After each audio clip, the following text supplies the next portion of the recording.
అశరీరవాణి పలికింది ఆకాశవాణి పలికింది అన్న మాటకు అర్థం ఏమిటి అంటే ఆకాశ్ అంటే అంతటా వ్యాపించినది భగవద్వాణి అని దానికి అర్థం.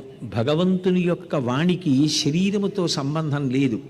ఆయన అంతటా నిండి ఉంటాడు. అంతటా నిండి ఉన్నటువంటి పరమాత్మ ఒక శరీరంతో మాత్రమే మాట్లాడగలడు అంటే ఆయన శక్తికి ఒక పరిమితి చూపించినట్టు అవుతుంది. ఆయన మాట ఏది ఉందో అది వేదము ద్వారా వ్యక్తమవుతుంది. ఆయన యొక్క మాటయే వేదము. వేదము చెప్తున్నటువంటి మాట ఏమిటి? అష్టమ గర్భంలో ఈ దేవకీ వసుదేవులకు ఎవరు జన్మిస్తాడో ఆయన వలన కంసుడు మరణిస్తాడు అని. తుష్టయగు భగిని మెచ్చగ నిష్ఠుడవై రథము నడిపెదెరుగవు మీదన్ శిష్టయగు ఈతలోదరి అష్టమ గర్భంబు నిన్ను హరించుజుమీ.